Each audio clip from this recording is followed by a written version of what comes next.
Our third story is called Little Miss Magic to the Rescue, written by the same artists.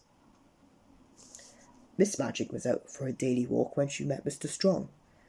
Mr. Strong seemed worried, very worried indeed. "Morning, Mr. Strong," said Miss Magic. "Is something the matter?" "Indeed it is," sighed Mr. Strong. "I am so strong that I can't help breaking everything I touch. I just went to open my gate and, without any effort at all, it came off in my hand. Oh, I wish I wasn't just so strong." "Oh, that's not good at all," said Miss Magic, kindly. "I'm going to help you. Weak," she commanded. Miss Magic isn't called Miss Magic for nothing, you know. Remember, when Miss Magic tells something to do something, it does it. Mr. Strong only had the strength to lift his feet to get himself back home. Miss Magic continued with her walk, but wasn't long before she met Mr. Small, who was jumping up and down over and over again. "Morning, Mr. Small," said Miss Magic. "Is there something the matter?" "I've had enough," said Mr. Small, just as soon as he got his breath back. "I'm so small that I can never see what's going on. I always have to climb up walls or balance on chairs and ladders. Oh, I wish I was taller." It will come as no surprise to you to learn that this gave Miss Magic an idea. She was sure that if she used her magic on Mr. Small, she would be able to cheer him up. "Tall," she said. And then do you know what happened? Well, Mr. Small's legs began to grow and grow until he looked more like Mr. Tall than Mr. Small. He was delighted. The world looked so beautiful from such a great height. Continuing with her walk, Miss Magic met Mr. Forgetful. "Morning, Mr. Forgetful," said Miss Magic. "How are you?" "It's a beautiful day, isn't it?" he replied. "But I believe you just asked me a question. I've already forgotten it." "Oh, I have had enough of being so forgetful. I wish I could remember all the things I've got to do. It would change my life."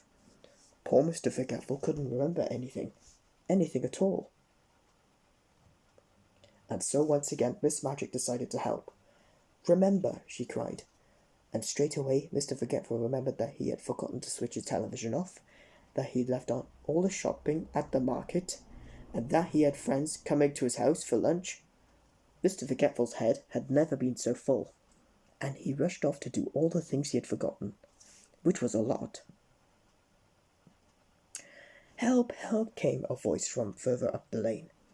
Miss Magic ran towards the shout, and there she found Mr. Greedy, stuck in his own garden gate because he had been so greedy that morning.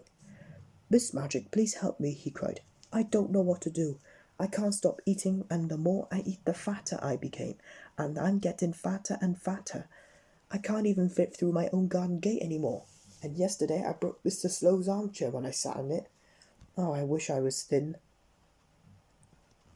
Can you imagine what happened next? Quite right. Miss Magic worked her magic, and just look what happened. Mr. Greedy became quite a different shape altogether.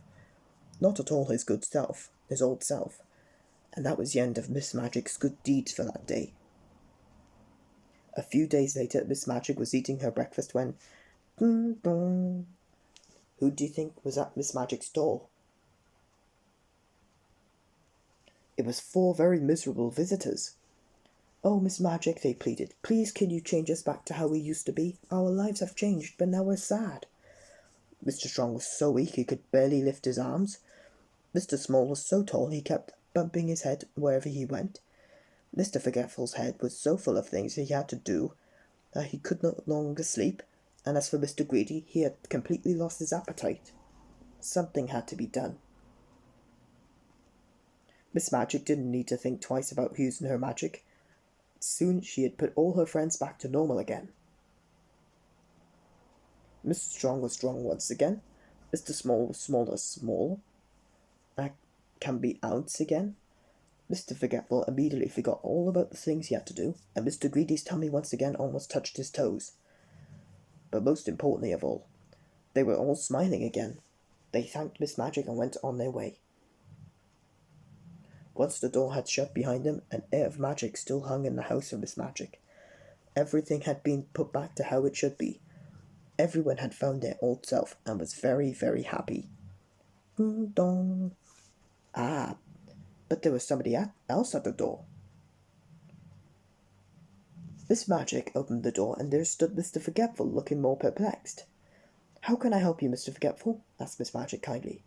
I'm not entirely certain," he said. "I'm so very forgetful. Perhaps you invited me to tea, or asked me to take a walk with you, or perhaps I was going to help you with your shopping." Miss Magic smiled. "Tea and cake," she said, and she invited Mr. Forgetful in for a delicious afternoon tea. The best tea he could ever remember. Time for our bonus story.